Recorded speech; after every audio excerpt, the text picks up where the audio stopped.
ආයිබෝන් කියලා පිළිගන්නා ඔයාලා හැමදෙනාම ඔයාලා මේ එකතු වෙලා ඉන්නේ commerce with attitude Lanka YouTube channel එකත් එක්කම. තේරෙන සිංහලෙන් සරලව accounting ඉගෙන ගන්න එකතු වෙන්න අපේ commerce with attitude Lanka YouTube channel එකත් එක්කම. එහෙනම් වැඩි කතා නැතුව අපි යමු අද අපේ පළවෙනි වීඩියෝ එකත් එක්කම.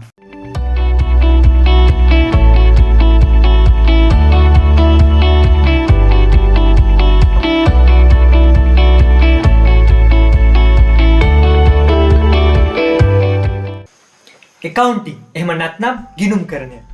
අපි ඕනම විෂයක් ඉස්සරහට හදාරගෙන යද්දී මුලින්ම කරන්නේ ඒ විෂය නිර්වචනය කරගෙන ඉන්න එක. එහෙම නැත්නම් ඒ විෂය පැහැදිලි කරගෙන ඉන්න එක.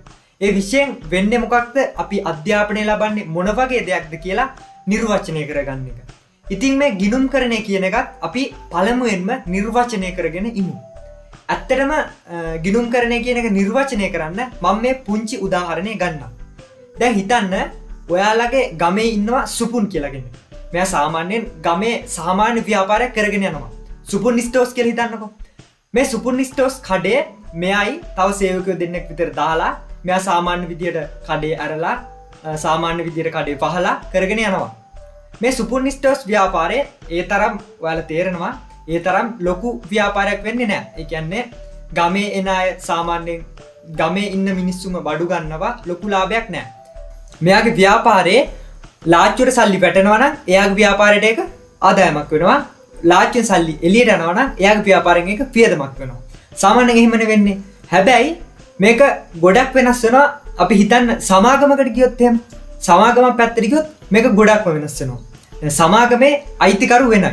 එතකොට මේ සමාගම කළමනාකරණය කරන්න වෙනම එක්කෙනෙක් ඉන්නවා.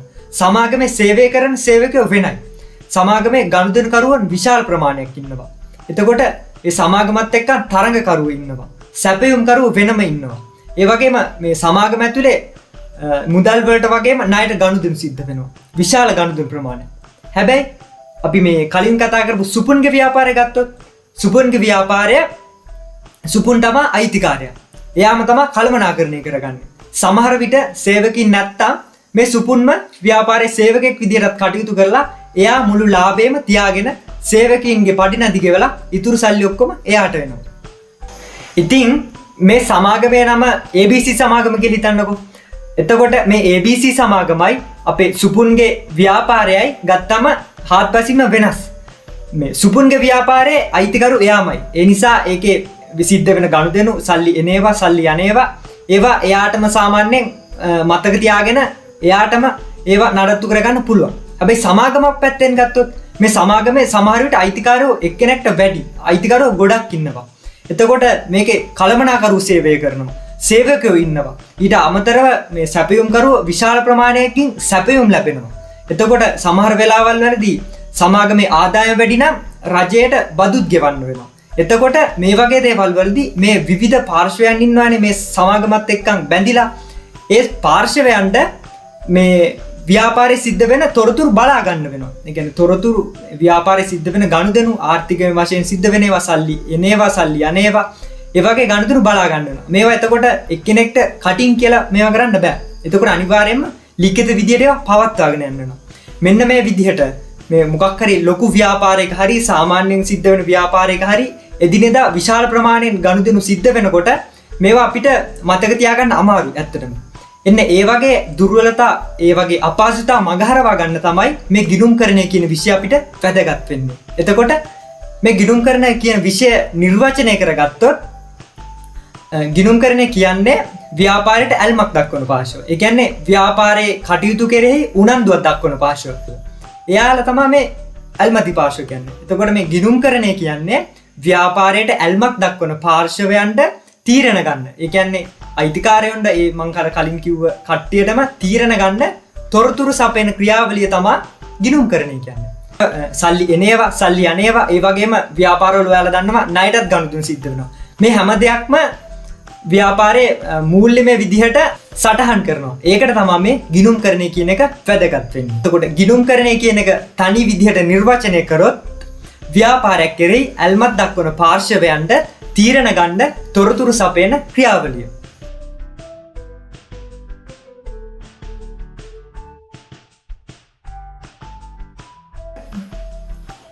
හරි. එතකොට මං කිව්වා ඇල්මැති පාර්ශ්වය කියලා එකක්. මේ ඇල්මැති පාර්ශ්වය කියන එකේ අපැහැදිලි තැන් අපි පැහැදිලි කරගෙන ඉමු. ව්‍යාපාරයක ඇල්මැති පාර්ශ්වය කියන්නේ මං කලිනුත් කිව්වා ව්‍යාපාරයට උනන්දුවක් දක්වන පාර්ශ්වය. ඒක අයිතිකාරයෙක් වෙන්න පුළුවන්, සේවකයෙක් වෙන්න පුළුවන්, ව්‍යාපාරයේ කළමනාකරණය කරන කළමනාකරුවෝ වෙන්න පුළුවන්, ව්‍යාපාරයෙන් භාණ්ඩ හා සේවා මිලදී ගන්න ගනුදෙනුකරුවෝ වෙන්න පුළුවන්. ඊට අමතරව අපේ ව්‍යාපාරයේ වගේම භාණ්ඩයක් හරි සේවාවක් හරි නිෂ්පාදනය කරන වෙනත් තරගකාරී සමාගමක් වෙන්න පුළුවන්. මේ ඔක්කොම අපේ ව්‍යාපාරයත් එක්කන් බැඳිලා ඉන්නවා. ඒ කියන්නේ අපේ ව්‍යාපාරයට ඇල්මක් දක්වනවා. මේ අයට තමයි ඇල්මැති පාර්ශ්වය කියන්නේ. හරි. ව්‍යාපාරයට මෙයාලා ඇල්මක් දක්වන්න මොකක් හරි හේතුවක් තියෙන්න ඕනේ. අනිවාර්යයෙන්ම ඇල්මක් මොනවා හරි දෙයකට උනන්දුවක් දක්වනවා කියන්නේ මොකක් හරි ඒකට හේතුවක් තියෙන්න ඕනිනේ. එතකොට මේ ව්‍යාපාරයට ඇල්මැති පාර්ශව එහෙම නැත්නම් උනන්දුවක් දක්වන පාර්ශව මේ විදිහට ඇල්මක් දක්වන්න හේතු මොනවද කියලා අපි දැන් කතා කරමු. පළවෙනියටම අයිතිකාරයෝ. ව්‍යාපාරයක අයිතිකාරයෝ කියන්නේ ව්‍යාපාරයේ කටයුතු ඉස්සරහට කරගෙන යන්න ව්‍යාපාරයට සල්ලි යොදවන අය. අපි සමහර විට මෙයාලට ආයෝජකයෝ කියලා කියනවා. කොහොම හරි මේ ව්‍යාපාරයට සල්ලි යොදවන අය ව්යාපාරයක අයිතිකාරයෝ ව්‍යාපාරයට ඇල්මක් දක්වන්නේ ඇයි? පළවෙනි හේතුව තමයි එයාලා අවදානමක් දරලා තමයි මේ සල්ලි ව්‍යාපාරයකට යොදවන්නේ. ඇත්තටම ඔයාලා දන්නවා ව්‍යාපාරයක් කියන්නේ සමහර විට ලාභයක් ලබන්නත් පුළුවන්, ලාභයක් නොලබෙන්නත් පුළුවන්. ඒ නිසා එයාලගේ සල්ලි අනිවාර්යෙන් අවදානමක තියෙන්නේ. මේ අවදානමක් නිසා මෙයාලා පළවෙනියෙන්ම අපේක්ෂා කරන්නේ ව්‍යාපාරයේ කොයිතරම් හොඳට ලාභ මට්ටමක් පවත්වාගෙන යනවද කියලා. ව්‍යාපාරයේ ලාභය කොයි වගේද කියලා බලාපොරොත්තු වෙනවා අයිතිකාරයෝ. අයිතිකරුවන් ප්‍රධාන වශයෙන් ඒ හේතුව නිසා තමයි ව්‍යාපාරයට ඇල්මක් දක්වන්නේ. ඊළඟ පාර්ශ්වය තමයි කළමනාකරුවෝ. ඔයාලා දන්නවා ව්‍යාපාරික කළමනාකරණය. එහෙම නැත්නම් ව්‍යාපාරයේ කටයුතු සිද්ධ වෙන එක ගැන ව්‍යාපාරයේ සිද්ධ වෙන ගනුදෙනු, එතකොට ව්‍යාපාරයේ සේවකයෝ, ඒ ව්‍යාපාරයේ මූල්‍යමය කටයුතු මේ හැම දෙයක්ම කළමනාකරණය කරගන්න ඕනේ. ඒ කියන්නේ ඒ දේවල් හොඳින් හසුරවන්න ඕනේ. මේ දේවල් කරන්නේ ව්‍යාපාරයේ කළමනාකරුවෝ. එතකොට මේ කළමනාකරුවන් ඇල්මක් දක්වන්නේ ඇයි? හේතුව තමයි කළමනාකරුවෝ එයාලා ගත්ත තීරණ හරිද? ඒ වගේ දේවල් බලන්න. එතකොට එයාලගේ වැටුප වර්ධනය කරගන්න. ඒ කියන්නේ ව්‍යාපාරය හොඳින් වර්ධනය වෙනවා නම් එයාලට ලැබෙන වැටුපත් වැඩි වෙනවා. මෙන්න මේ වගේ හේතු නිසා කළමනාකරුවෝ ප්‍රධාන වශයෙන් ව්‍යාපාරයට ඇල්මක් දක්වනවා. ඊළඟ පාර්ශ්වය තමයි සේවකයෝ කියන්නේ. සේවකයෝ කියන්නේ ව්‍යාපාරයේ කටයුතු සිද්ධ වෙද්දී. ඒ කියන්නේ හිතන්නකො මොකක් හරි භාණ්ඩ නිෂ්පාදනය කරන ව්‍යාපාරයක්. මේ භාණ්ඩ නිෂ්පාදනය කරන ව්‍යාපාරයේ කම්හලේ සේවකයෝ සේවය කරනවා. මේ සේවය කරන සේවකයෝ ඇයි ඇල්මක් දක්වන්නේ? හේතුව තමයි එයාලා සේවය කරන්නේ වැටුපකට. එතකොට මේ ව්‍යාපාරයේ ඉහළ යනවා කියන්නේ මෙයාලගේ වැටුප මට්ටමත් වර්ධනය වෙනවා. ඊට අමතරව මෙයාලගේ ව්‍යාපාරයේ බංකොලොත් වුණොත් එහෙම මෙයාලගේ රැකියා නැති වෙනවා. මෙන්න මේ වගේ එතකොට ව්‍යාපාරයේ සුරක්ෂිත විදියට තියනවද කියලා බලා ගන්නත්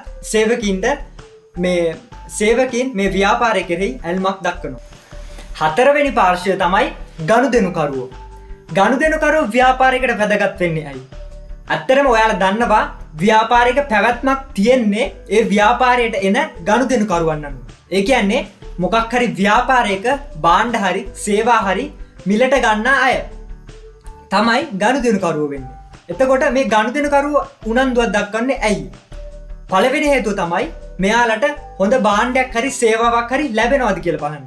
ඒ කියන්නේ අපි ඕනම කෙනෙක් කැමති අපි ඕනම කෙනෙක්ට ඕනි හොඳ භාණ්ඩයක් හරි සේවාවක් හරි පරිභෝජනය කරන්නනේ. දෙවෙනි හේතුව තමයි එයාලා ගෙවන මිලට සාධාරණ භාණ්ඩ හරි සේවා හරි ලැබෙනවද කියලා බලාගන්න. මෙන්න මේ වගේ හේතු නිසා තමයි ගනුදෙනුකරුවෝ ව්‍යාපාරයට ඇල්මක් දක්වන්නේ.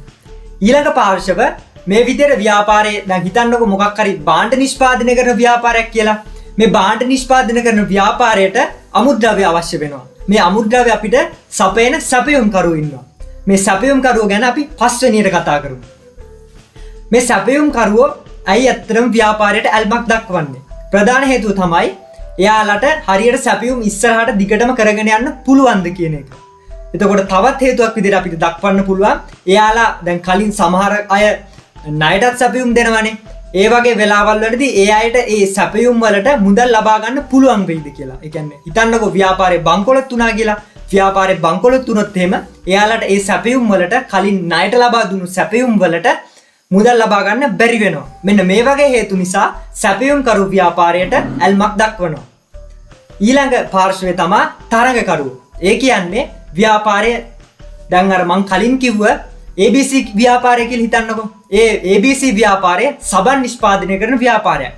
මේ සබන් නිෂ්පාදනය කරන ව්‍යාපාර වලට ඒ වගේම තවත් සබන් නිෂ්පාදනය කරන ව්‍යාපාර තියෙනවා. මෙන්න මේ විදිහේ එක හා සමාන භාණ්ඩ හරි සේවා හරි නිෂ්පාදනය කරන ව්‍යාපාර තමයි අපි තරඟකරුවෝ කියන්නේ. මේ තරඟකරුවෝ ඇයි ව්‍යාපාරයට ඇල්මක් දක්වන්නේ? ප්‍රධාන හේතුව තමයි දැන් ABC ව්‍යාපාරය වෙළඳපොලින් 50%ක කොටසක් අල්ලගෙන ඉන්නවා කියලා හිතන්නකෝ. එතකොට ඒත් එක්කම තරඟකාරී ව්‍යාපාර තව තියෙනවා නම් ඒ අයට තරඟ කරන්න වෙන්නේ මේ ABC ව්‍යාපාරයත් එක්ක. එතකොට තරඟකරුවෝ බලනවා මෙයාලගේ අලෙවි උපක්‍රම කොහොමද? මෙයාලා ගනුදෙනුකරුවත් එක්ක කටයුතු කරන්නේ කොහොමද? නිෂ්පාදිතයේ ගුණත්වය මොන වගේද? මේ වගේ දේවල් බලාගන්න තරඟකරුවන් ව්‍යාපාරයට ඇල්මක් දක්වනවා. අපි ඊළඟ ඇල්මැති පාර්ශ්ව විදියට ගමු රජය. රජයක් ව්‍යාපාරයකට ඇල්මක් දක්වන්නේ. ප්‍රධාන වශයෙන් ඔයාලා දන්නවා සාමාන්‍යයෙන් විශාල ආදායමක් ලබන ව්‍යාපාර වලින් රජය බදු අය කරනවා. මේ බදු ආදායම තමයි රජයේ විශාල ආදායම් ප්‍රමාණයක් ගන්න. එතකොට රජයක් ව්‍යාපාරයට ඇල්මක් දක්වන ප්‍රධාන හේතුව තමයි රජයට ව්‍යාපාරයෙන් අය වෙන්න තියෙන ආදායම් බදු අය වෙනවද කියලා බලා ගන්න. ඊට පස්සේ සේවා සාමාන්‍ය රටක සේවා නියුක්තිය. ඒ කියන්නේ රටක කොයිතරම් මිනිස්සු ප්‍රමාණයක් රැකියා කරනවද කියන එක රජයට වැදගත් වෙනවා. ඒ වගේ ව්‍යාපාරයක් හොඳ මට්ටමින් පවතිනවා කියන්නේ ඒ ව්‍යාපාරයේ රැකියා මට්ටමත් ඉහළ යනවා. ඊට අමතරව අපේ රටේ සිද්ධ වෙන නිෂ්පාදිතය ආර්ථික නිෂ්පාදිතය ඉහළ යනවද කියලා බලන්නත් රජයට වැදගත් වෙනවා. මෙන්න මේ වගේ හේතු නිසා රජය ව්‍යාපාරයට ඇල්මක් දක්වනවා. අවසාන වශයෙන් අපි කතා කරමු ප්‍රජාව. එහෙම නැත්නම් ජනතාව. ජනතාව ඇයි ව්‍යාපාරයකට ඇල්මක් දක්වන්නේ? ඔයාලා ගොඩක් වෙලාවට දැකලා ඇති සාමාන්‍යයෙන් අපේ රටේ තියෙන ව්‍යාපාර ගොඩක් වෙලාවට විවිධ උත්සව සංවිධානය කරනවා. සාධන කටයුතු අවශ්‍ය වෙන අයට විවිධ විදිහේ වැඩසටහන් සංවිධානය කරනවා. මෙන්න මේ වගේ සමාජයට අවශ්‍ය වෙන සුබ සාධන වැඩ කටයුතු ගැන දැනගන්න ප්‍රජාව එහෙම නැත්නම් ජනතාව ව්‍යාපාරයකට ඇල්මක් දක්වනවා.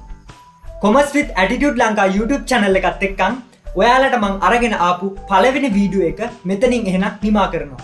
අද අපේ පාඩම උනේ ගිණුම්කරණයේ හැඳින්වීම සහ ව්‍යාපාරයේ ඇල්මැති පාර්ශව.